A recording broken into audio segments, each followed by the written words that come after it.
So this is the most important thing, is that you all sign off and say that you were trained on MCAS. So once, after today, and you've read through your TAM and you've asked all your questions, you want to go to this Google form. Your TAM, you have a hard copy in your mailbox, and you can link it online here, or just type in MCAS, TAM, whatever. TAM stands for Teachers Administration Manual. And then you'll click this Google form, and I combined a couple releases. So I put, if you have done this before, you remember there was a additional form that people who were providing Ell Accommodations had to sign off on. That's in here now too. So now it's a single sign off. I've done the training. I'm going to abide by all the security criteria. And just sign off on this. Questions so far?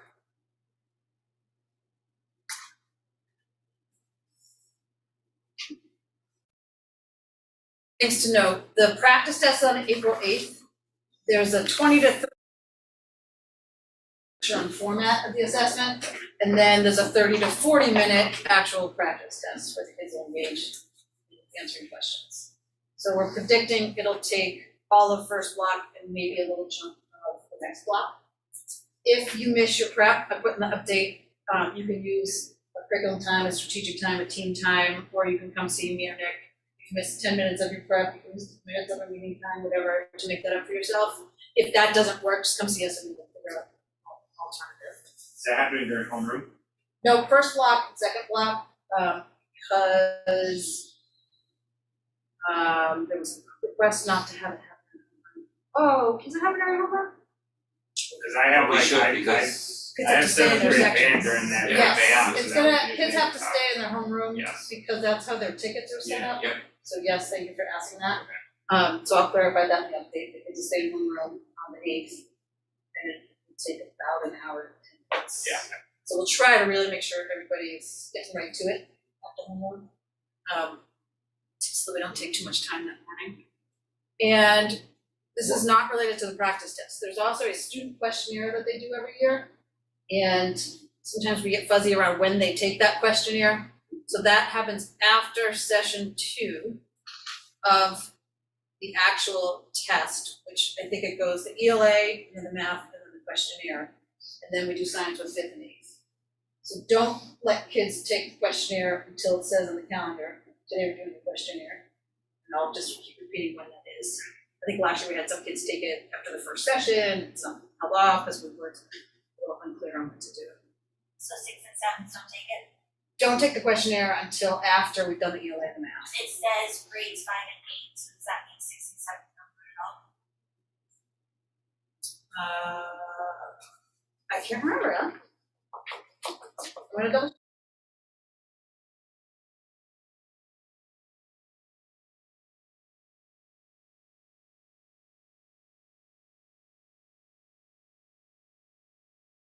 Here's the estimated times. I think I misspoke in the 5th grade meeting today. ELA is long. It's anticipated to be 2.5 hours, but luckily we start school earlier this year, so we should still be wrapped up by lunchtime. By the time 5th and 6th go to lunch. Math, an hour and a half. Science, hour and a half. It says that there's 2 sessions for science, grades 5th and 8th. There are, but we are also doing innovative science assessment pilot. So students of grades 5 and 8 will actually do 4 sessions of science.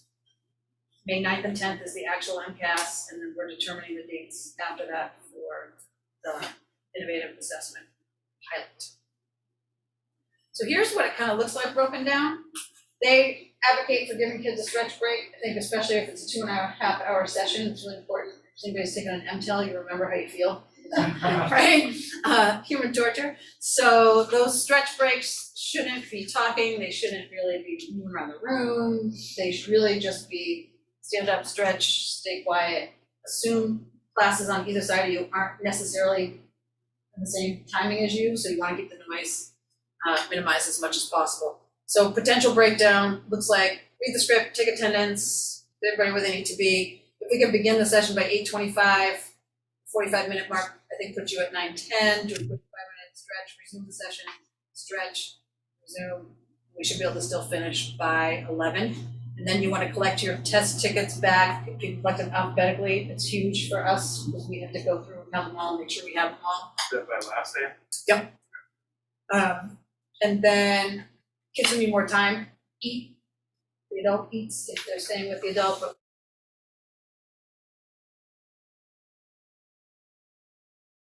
everybody else make a night take, and set up in the overflow. When they take their silent stretch, it says somewhere else later in the slide, they just turn the iPad upside down or cover a monitor with a folder. You don't have to do a whole log out, log in for like 5 minutes silent stretch. Math and science a little shorter. So you can see the silent stretch halfway through, and then hopefully they wrap up by around 10:05. When kids finish, are they staying in the classroom until the whole thing is done? Yep, so thank you for asking that. We, now we are able to track online the progress. We used to have all kinds of systems for that. So we wait until there's a number that we can actually manage overflow. We do kids to overflow when they need more time.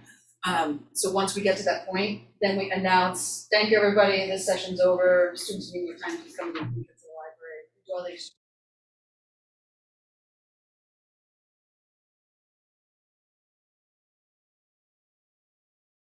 Any questions?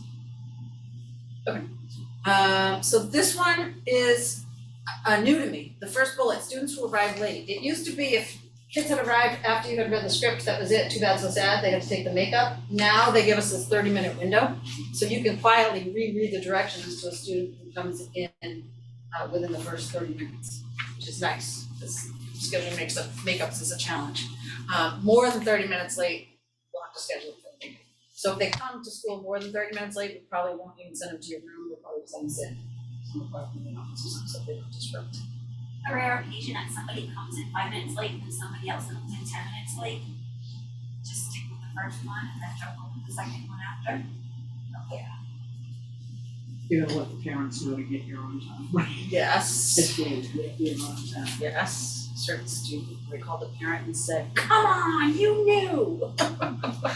Now we have to do the makeup.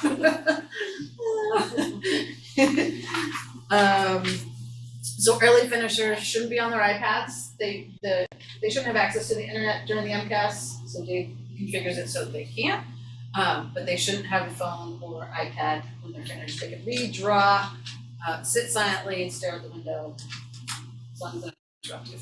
If you have a student who you know is going to climb out of their skin and make a real problem for everybody else, call the office, because we have jobs for kids to do, and we send them on a little walkabout. Watches too. Yes, wearable watches. What if no watch? If they have an Apple Watch, meaning that they can get on the internet on. Thank you, Shirley, for the watches. So at the end of the session, they log out. You bring their test tickets to the library, there's a little sign in, sign out. Kim wants to try that digitally this year instead of having the forms. So we'll see how that goes. Thinking it might work, nice. And just make sure kids are on the same device when they take their test for all sessions. Again, break should be silent. It says they may drink water or eat a snack, just use your best judgment. I don't want anybody to spill on their iPad or get crumbs. And this is, you maintain security just by turning the iPad over and covering the monitor. So we are not supposed to look at the test, read the test, talk about the test after to each other. It's really, the only thing we're supposed to be able to access in terms of the MCAS is the test questions that are released to us after the fact for practicing and for data analysis. Some students do get the accommodation of having the test read aloud to them. So those people, when you sign off on the Google form, it says if you're one of those people, you are not going to share any information about the test, talk about the test, coach the kid in any way. So we just have to make sure that we keep that content very secure. And then the materials that have to stay secure are the tickets, so they get returned after every session alphabetically. The scratch paper, only if they use it. If they do, please make sure their name's on it, because sometimes we get scratch paper with stuff that's naughty, but we have no way of figuring out whose it is. So make sure they put them in so we can file that the way we need to. Everything we have to hang on to for 3 years, and all of it's recorded and filed. Any questions? Yes. Go ahead. Kids always ask me if they can have candy. Response to I would say during the silent stretch, if they can do it silently. But I'd rather they not, or like unwrapping while the kids are testing. That's We can unwrap them all before you begin. So I'll wrap them all and line them up on your desk before we start. Yeah. It'd be much healthier if they had a protein and sugar, better for the brain, right? So think about brain function. And kids are not allowed to eat. They can during that silent stretch break, they can have a snack or a drink of water. And some kids really need During it. the actual test. No, during the test, they shouldn't be really eating or drinking, which is why it's important to really give them that silent stretch break so they can take a quick drink of water and if they need to. So, The test nav is an app that's on their iPad already, yes, like just for that day, or they already have it? I believe it's already on there, but they can't access it yet. Oh, okay. I think when Dave opens the sessions. So they're able to log in without our help. Usually, but Dave does the tech training Wednesday afternoon, so I'm sure everybody has log in. With the kids, With you guys. with us. Yep. The kids do it on the practice test then. So we practice. It's pretty great.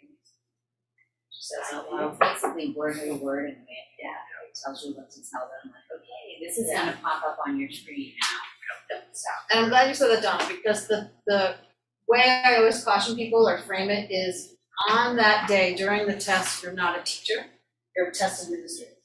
So our gut and our instincts want us to behave like a teacher and nudge and coach and cajole and make kids feel secure, but really, you kind of have to go into test administrator robot mode, read the script, and they ask you something that you can't help them, but you say, I'm sorry, I'm not gonna help with that.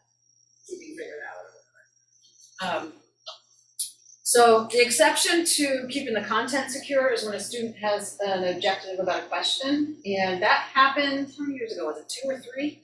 Where there was a question that was poorly written and offensive. So a lot of kids were raising concern about it, so we want to validate, yep, that's a really poorly worded question. We'll give that feedback to administration will pass that feedback on to the graders of MCAS.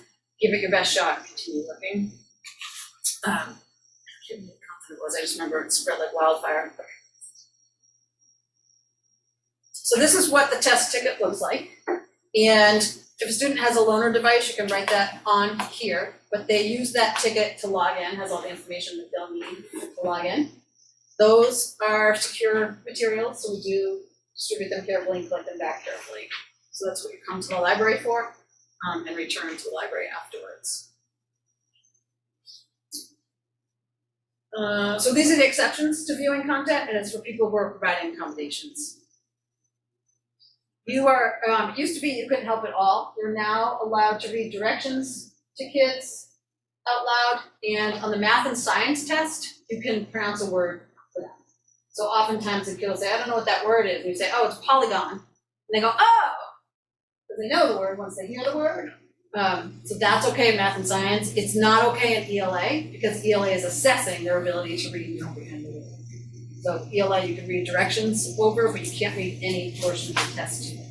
Math and science, if they ask you to read a portion of the word, you can answer it.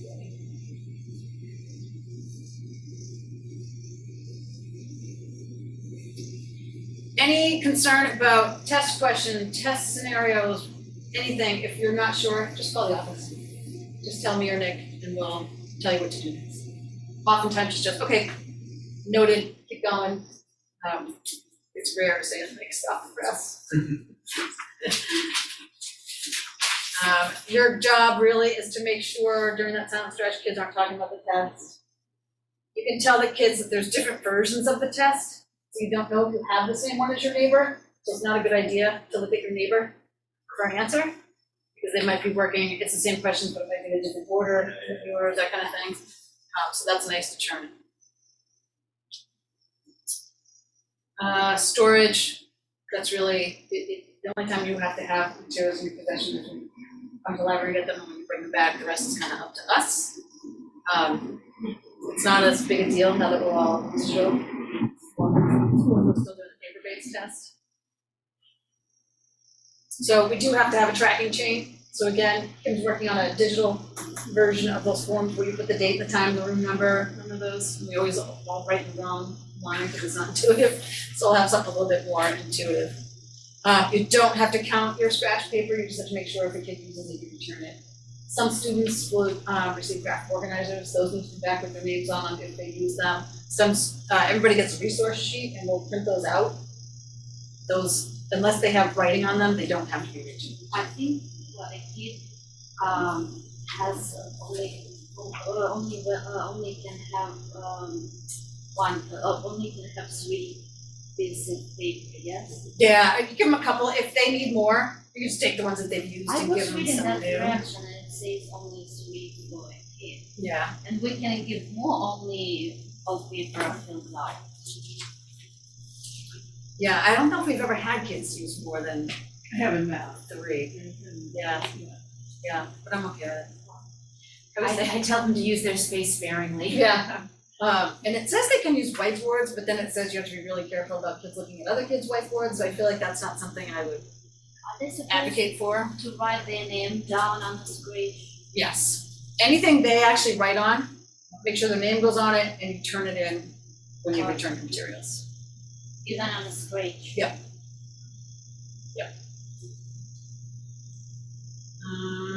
So we'll have hallway monitors, bathroom monitors, we'll set up all that, so you'll see on the schedule what your role is, unless we have to pull you. I always say put a sign on your door if you need a break also. I try to make eye contact when I'm walking around and say, like, okay, you need a break, like full sign language. But if you need a break, just put a sign out and somebody will come in and stand with your kids while you take a break. Try to only let one student at a time, remind them to sign in and out on the QR code. Biggest thing. You can tell them that when they go to the bathroom, it's one person at a time typically in the bathroom, so they'll have to wait and follow quietly. I think that's the kind of thing we need to go over ahead of time to remind expectations. So, just because I overheard some students talking about this, are we collecting cell phones before the? Yeah, I got, I think 2 whole slides dedicated to Okay, cell phones. because I had a kid ask me, can I bring my cell phone to the bathroom during MCAS? Like, and I was like, no. No. And watches, somehow we're gonna have to check everybody's.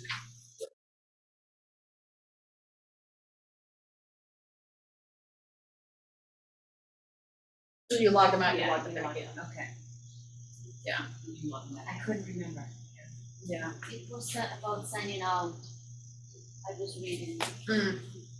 Oh, it was. Yeah. So this part, remember, if you have anything in your room visually that would help kids on the assessment, cover that up with something. Nobody should enter the testing room. The state does send people to audit practices, so sometimes the state rep will come to your school and go into classrooms, so just be mindful. I think that's it. Can I have a question Yeah. about bathrooms? In the past, we had somebody walk the students to the bathroom. Is that different this time? Because I saw it said the person is sitting outside of the bathroom. I think it worked better when we had somebody sitting out there and then somebody else monitoring the hall. Location. When you're walking kids, then all of a sudden you have spaces not covered.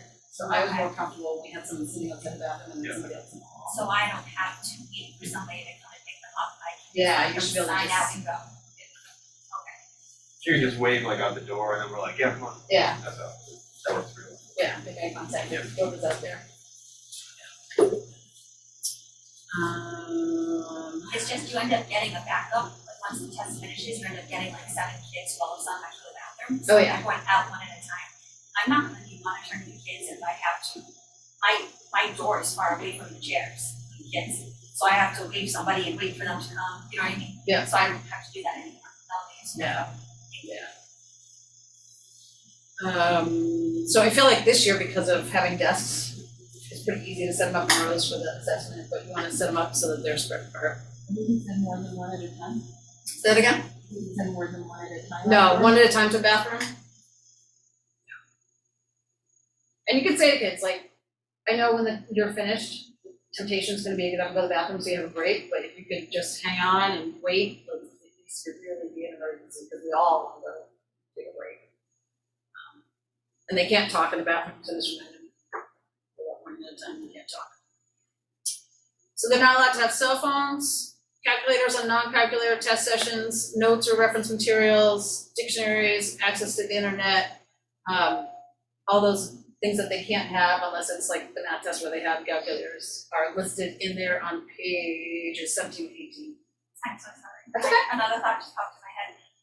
When they take the MCAS test, it logs them out of being anything else on their iPad. So are they gonna be able to use the smartphone? Oh, probably not. We'll have to do paper sign on that. Yeah, thanks. They have a poster showing prohibited materials, so if you want to share that, when you click that link, it's in here. We'll give you the do not disturb sample signs. I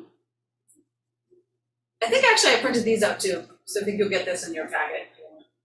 But the smartwatches, that's gonna be one to watch for. No pun intended. Yeah. Especially. So I make a roll. Or dictionaries. Roll your sleeves. I can see a couple kids. Reference They sheets. even know what to do with it. There's some for all students and then there's some for students with accommodations. We use the state issue ones. We haven't submitted any for students with accommodations that are different. So whatever you get from your special ed liaison is what you use with the student who gets it as accommodation.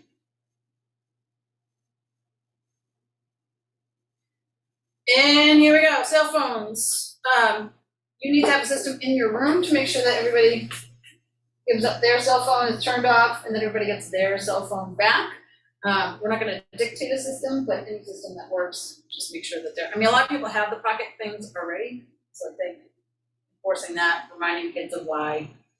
And I say to kids, like, you could invalidate the entire test session for us if you are on your phone and you phone it off, things like that. I had a parent contact their kid during MCAS one time.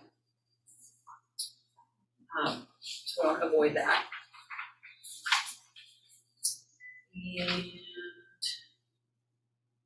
they shouldn't get them back until I announce that we're all done testing. So they can have scratch paper, any kind you want. You can see page 13 for more. They can have pens, pencils, highlighters, colored pencils. Handheld calculator is for, do you use them in 8th? Session 2. Session 2, right? Yeah, session 2. I think that's the only one. And then some of our EL students may have bilingual word-to-word dictionaries. We'll let you know if a student has one. Printed reference sheets, we'll print them for you. Some schools don't, they have to put them online, but we'll go and print. Patient editor, reference sheet, and symbol keys. So all of that we'll have available. Most of our kids don't use them. Are any of our kids, are any of our EL kids, like that? Yes, from the ELA. So students who are in their first year as English language learners are exempt from ELA, but they have to take Mountain Time. Why? We don't know. We just like to torture So kids. what are we doing with those kids? Are they gonna have a special place to go Police during that? gave us something that they can do on their iPad with headphones on. So they could potentially stay in the session or we can put them in a separate, depends on how many proctors we have and if we have space. But we'll Their iPad be eligible or accessible for that. She said, so we'll double check. If it's a game on their iPad, then they could. I don't know. Because if Dave shuts down everything They'll else. shut down everything, we'll need for them. Well, sorry, I know we don't. It's okay, go ahead. The TestNav locks the iPad, so the actual TestNav app takes it and puts it in called single app mode, so it locks everything else down. Once you log out of TestNav, it goes back to a normal iPad. So TestNav is the one that dictates it. If they don't start, it starts once they log into MCAS. So once they log in, it'll prompt them to say, do you want to lock this device? They'll say yes, and then it'll be locked down. For the students who don't have that, then it just accesses it. So that explanation is why it's really important that they don't access their iPad when they're done with the test. Because we don't want them not sitting there during the session on the internet while other kids are still testing. So the kids who are on their iPad because they're EL students, that could be in violation because if they're holding their iPad like. Yeah. So you can put them in the back row or we can put them in a separate location if we have enough staff to proctor.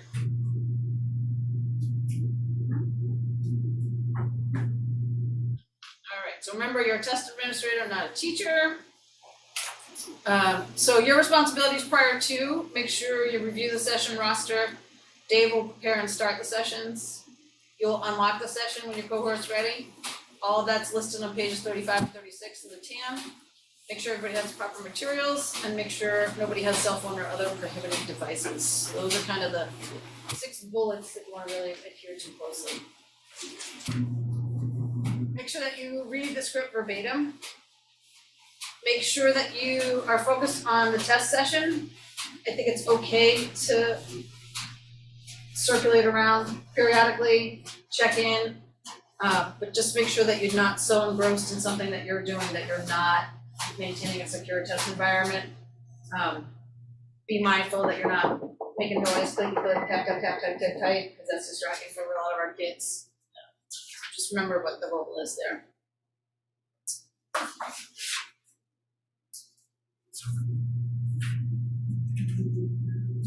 Make sure you don't coach kids. So coaching is providing hints or clues, giving some kind of indication that they may not have answered correctly,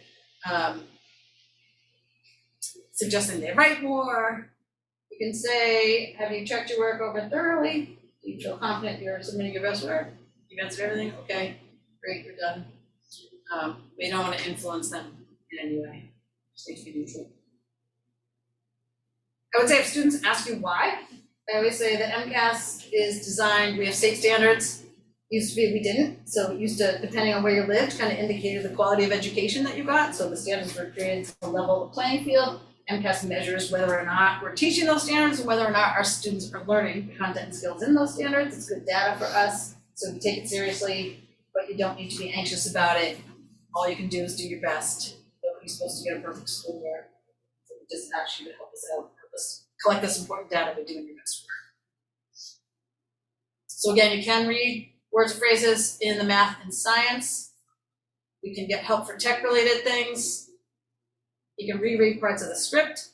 And then there's some prompts for things you can say to kids. If you're feeling mean because you can't help them. It feels awful to say I can't help you, so you just have to keep reassuring them. So they'll get familiar on April 8th with the test format and the tools. There's some examples of allowable assistance. You can point to a tool button, you can help students sign in and out, you can explain how to move through the test with the arrow keys, you can show the fraction bar in the equation editor, you can help navigate to a test question. You cannot tell a student to use a calculator or a specific tool, you can't tell a student which ruler to use, you can't help with typing any answers to the test or clicking any answer choices. If there's a tech problem, we'll do the same thing we've done in the past. So you sign into this sheet, put the room number, the time, and describe the issue. And then, I think it says it on the slide, but we ask that you not flag down a tech person that you see passing by, no matter how dire the need, because you have to assume that they are frantically heading to someone else who has a dire need. So this sheet allows them to triage and figure out where to go next, and they're very responsive. Super fast. And I feel like every year we've had fewer and fewer tech issues. It's nice with the keyboards this year, I think that will help a lot. But they've also worked out a lot of things on their end in terms of the app, so things have gotten better. Don't move a kid to a new device, don't turn the device off, just wait until an IT person comes to you and tells you what to do. I'm seeing this thing about 15 minutes. It says, if there's a situation where a kid's waiting more than 15 minutes, I would say call the office at that point. If you haven't heard from anybody, you're not getting a response. The reason that's identified, excuse me, is if a child stops for 15 minutes, you're technically supposed to say to them, I'm gonna close down your test because you have stopped working. We have students whose goal it is to go right up to dismissal. For some reason, they get a kick out of being the last kid to finish testing. We have kids who just have anxiety and want to take a ton of time. We have kids who just take a mental break, go on vacation in their head. For some reason, that seems to be a draw for some kids to come to Overflow and hang out the whole day taking MCAS. So I have said to students, I noticed that you haven't done anything in the last 10 minutes. If you go to 15 minutes, you don't do anything, I really need to shut down your test. Just to remind them, keep going. And it's okay if they stop repeatedly. Keep saying, hey, I noticed, just to keep them going. they don't get to go beyond that day, it's the next day, whatever they finish, so. So there are irregularities that could invalidate a test, any violation of keeping the content secure, keeping the testing environment secure, kids communicating with each other. You really just have to, it's why it's tempting to use that time as a prep and sit at the desk and do lots of stuff, but they really need to believe that you have your eyes on them. So oftentimes I say to somebody, if they're all facing forward, sit in the back. So you can see everybody's screen every time you look up, and then every couple minutes just get up and circulate around, but make them think that your eyes are on them all the time. Because if they see that you're not paying attention, you know what happens. So here are common things that go wrong. If anything goes wrong, just call me and don't panic, don't worry too much, just call us. Most things we can fix. When the test is over, make sure you've collected all the scratch paper that's been used, all the test tickets, put them in alphabetical order, lock the students' tests, make a list of any students who were assigned to you that were absent. That part is really important. It allows us to check, recheck, double check, counter check, so that we make sure everybody does the makeups as soon as possible. Makeups happen usually as soon as the student's available to do that work. And then bring it down to the library. We just cover each other's classes, stand between the door, so everybody can come to the library. Your scripts in the TAM, libraries where we do everything, call the office with any questions or concerns. You won't get fired. So all the training resources with the links are here in this slide, so you can access those anytime you need to. Dave will go over a lot of this Wednesday afternoon. And accommodations and accessibility features, your special ed liaison is going to come to you with the printout from EastBed with the accommodations that the student receives if they're in your session, and go over that with you. We have a form if a child declines use of an accommodation. We just fill the form and say the student chose not to take advantage of the accommodation. That's important data because in their next annual review meeting, we say, hey, we don't think we need this accommodation anymore, they're not really using it, and we take it out. So if you can fill out that form, that's really helpful to us. We want to get those, use that data. So there's universal features which have changed. So, and then there's designated features. So it used to be to have small group, used to have it in your IEP. Now the principal can say, you know what? Based on what I've seen out of you the past week, a small group is where you need to be, and we can pull kids, put them in that kind of setting or environment, depending on what's going on. I'm going to say this just now because I'm thinking of it. If a child breaks their arm, gets a concussion right before MCAS, make sure you've communicated with the office and Gail so that we're all on the same page. One year there was a kid who broke their arm and I wasn't aware. I think I came in the day of, they broke their arm or something. So we do an emergency 504 so they get accommodations. So that's really important. Jen, would the emergency 504 fall? Remember at our meeting today, we were talking about kids that could possibly be fasting. Would that be an emergency 504 if they are?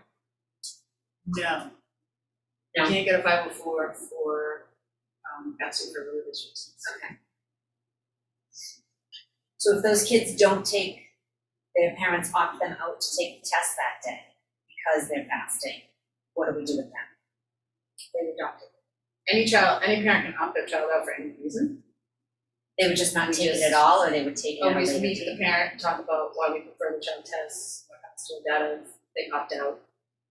We've never had a child opt out during our run, so not that it couldn't happen, but. So these are things that every student can use.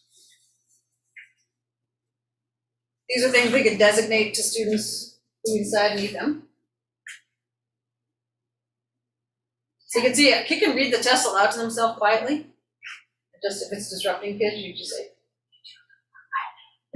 or it seems like you need to read out loud. I'm always listening to the or whatever you need. One of the universal features for everyone is audio aids, but we're still not gonna let them use cell phones. If they need to use the audio aid, they should use headphones. Or keep their volume way down, because it's similar to reading aloud to yourself. But they can also say, can you pronounce this word to me? for me.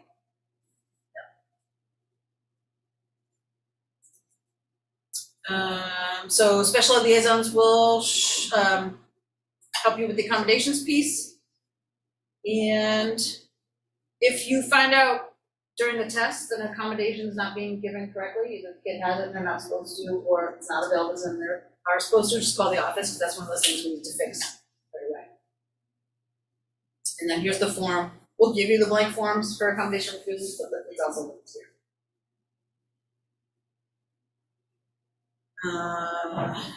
We'll know ahead of time if we have any with accommodations, we won't find out like that morning, right? No. We'll be given it ahead of time. Yep, you should know for the practice test. So here are some common accommodations that students may have, but for most of you, like Svetlana, you'll have students with accommodations because you'll be with a small group, but most of you will have full class, minimal accommodation. Like the number one accommodation in Miscoe's graphic organizer. That's the one almost everybody gets. So it's easy to manage. But if they get something else, you'll have that conversation ahead of time. So special accommodations are rare, rare, rare. So like reading the whole ELA test to a student, that, if that was happening, that's something you want to question, make sure that that actually is what is prescribed. Because sometimes people see text-to-speech on the accommodation and forget it doesn't mean the whole test, so they assign the wrong accommodation. So we meet with all the special ed liaisons and go through every kid's accommodations in the spreadsheet to make sure they're accurate, but if a mistake happens, just let us know. Your EL students can get printed bilingual word-to-word dictionaries. Usually Denise brings those to us for MCAS and shares them. And she goes over accommodations with anybody that has them. These are the EL accommodations.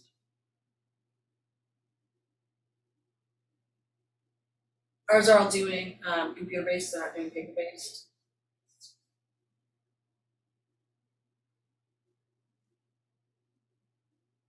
Special instructions. I feel like a lot of this is more need to know, and if you do need to know, somebody's gonna go over this with you specifically.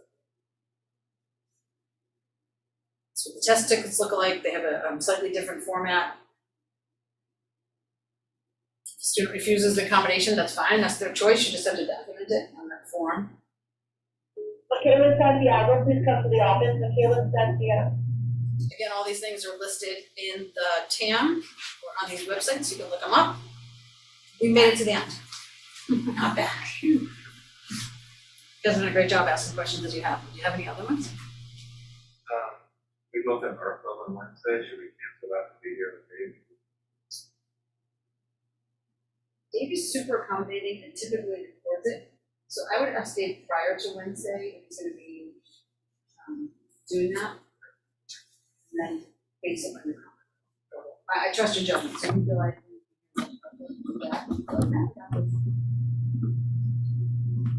Like the book itself is like so. Yeah. For someone that doesn't teach book ever, like a lot. Yeah, and it's really hard to just read verbatim because you wanna say, you wanna interject something, but Yeah. I just highlight, I go through and highlight everything that I'm supposed to say, and I just say it in order. It's none of it's in order. No, it's not intuitive.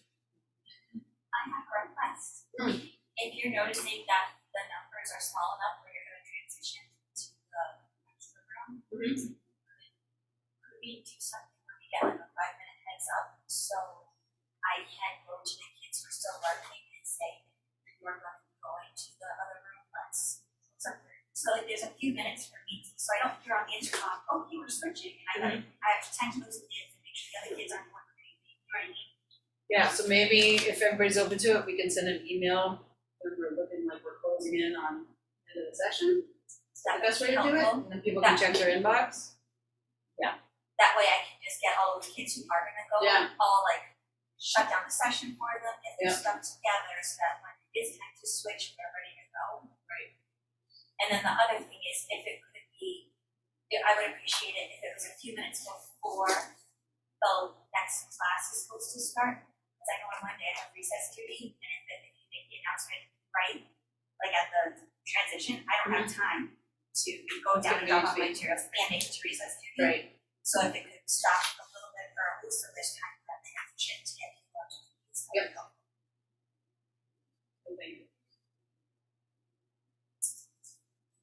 Is Wednesdays a mandatory thing after school on Wednesday? Okay, so just kind of like what you said, yeah. It's gonna be one of those things, probably where it all comes back to you, just, we don't use it for a year, Right. you know, so I tend to not use it and use it. Anything else? And like we talked about in fifth grade, say,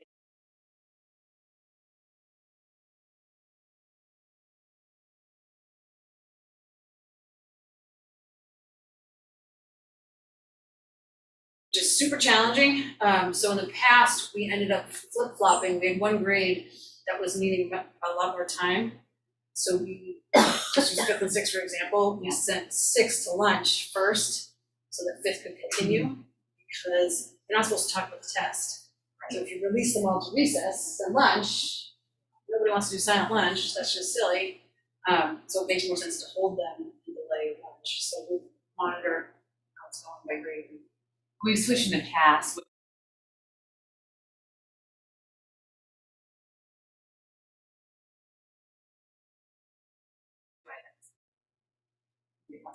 Right. Yeah, we have six go first. Second This stays. is, yeah, like this is a half an hour and more. Yeah. So email before, when the session's winding down. Time to transition for people who have duty, and look at switching lunches if we need to for extended time. And then, same as usual, if they finish, before the time is up, they just sit with a book and read. There's nothing else that they can do. They could read, draw, or stare. And like, Last year I bought sticker books, and I I'll gave just like kids like sticker books to do. Clean my office. Or crafts, yeah, Clean like classroom. coloring pages. If lunches get switched, will that impact duties? No, you should be able to do maybe. yeah, Yeah. And I don't predict them needing more time for.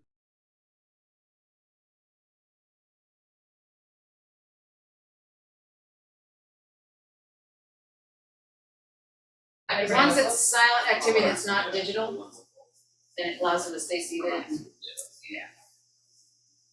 and same as usual, like those kids that 7 minutes in, done. We just have to let them be done. We go, we say our piece from the book, and if they're like, yeah, I'm done, they're done. Yep, even though we know it's not humanly possible, we say, okay. Alright. Friday. And do you want us documenting that? Or We will can you tell have now, it, 'cause you'll they'll have have the time. timestamp, okay. Anything else? That data, when they get their test results, will we also see what the sure is on it? I don't think so. I don't think I've ever seen it in the past. That gave me some. Yeah, I mean, we always discuss like, holy smokes, so-and-so's done. We can see it. This upcoming meeting, was they did something for teachers? It's for anybody who might administer the test. So he teaches you how to turn the test on and lock and unlock it in test nav. So it's a good piece to go to, is the technology. You would do that because you might have a group of kids that you take to a separate spot. Yep. And then I think Kim sent out an email saying we'll do another session for paras on Friday during the school day, Friday morning. Oh yeah, it's 8:30 to 9:30 Friday morning. Yeah. Okay. For Paris, yes. Yeah, so that's this again, but I can also ask Dave if he could jump in if people have more questions. Thank you all. Thank you. Alright,